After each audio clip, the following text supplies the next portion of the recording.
Good morning, everyone. As you can see behind me, we're now running a summer camp for children with special needs, part of Rabbi Label's Project Connect. And in a few minutes, the children are going to arrive for a wonderful, fun-filled day. This week's Torah portion is naso. The word naso has a dual meaning in Hebrew. On the one hand, it means to elevate. On the other hand, the word naso means to designate. The Torah portion begins with the commandment for Moses to elevate, to raise up, and count the members of the tribe of Levi, the Levites, in order to appoint them and dedicate them to their respective roles within the tabernacle, within the sanctuary.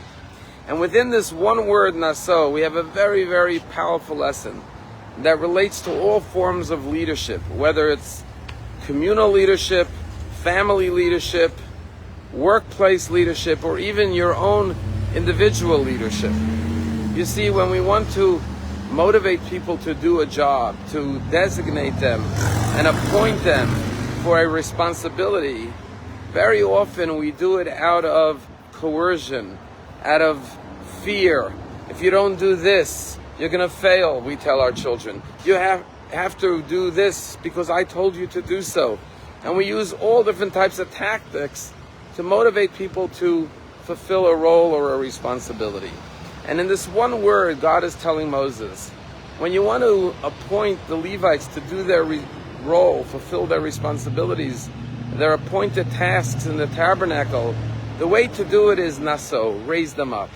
The way to inspire and motivate people to do something is not by commanding them, but by elevating them. Show them how they are so suitable and capable and perfect for that role and responsibility.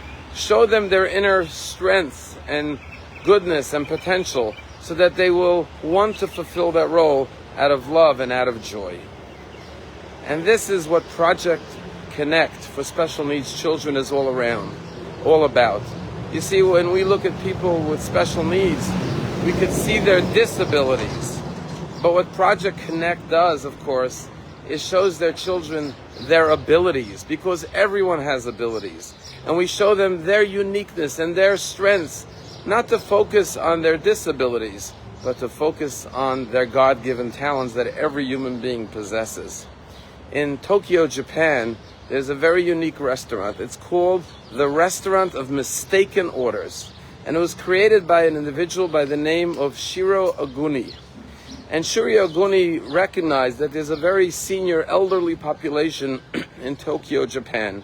And once visiting a home for people with memory loss, he realized that these seniors are very isolated and lonely. And so he came up with this idea. He started a restaurant of mistaken orders, where the entire staff of waiters and waitresses are elderly people with different degrees of dementia and memory loss. And it's called the Restaurant of Mistaken Orders because 37% of the time the orders come back wrong. You could order a bowl of soup and they show up with a bowl of pasta. And there are many incidences there. For example, one time a waitress didn't realize she's the waitress because of her memory loss and sat down with the table thinking that she's one of the guests in the restaurant.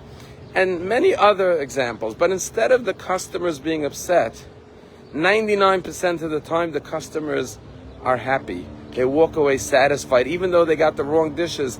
And the rule in the restaurant is you can't send it back. You got to live with the 37% of mistaken orders. And not only do they go out happy, but there are photos and videos of this restaurant where the customers and the waiters and the waitresses are laughing and having such a good time, because when you get your surprise dish that you didn't order, it exudes laughter and joy. And what these customers who go to this restaurant, knowing it's the Restaurant of Mistaken Orders, are saying is, we're going to look at your abilities. You could work, you can come and be included in society. That's what we're going to focus on, not the mistaken orders. And what a lesson in life for all of us. Always focus on your own strengths, your own abilities. Don't focus on what you lack, focus on what you possess. And when you lead and inspire others, do the same. Naso, elevate them, raise them up. There's a story told about a water carrier who would carry water from the well all the way up to the master of the house's home.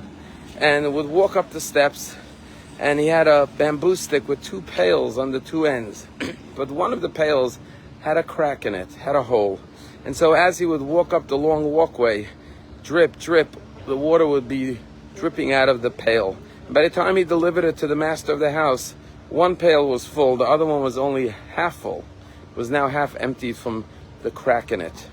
And one day the broken pail said to the master, I apologize that by the time I deliver the water to you, unlike my friend at the other end of the pail who brings a full bucket, I only bring a half a bucket. And the master of the house said to the broken bucket, let me show you something.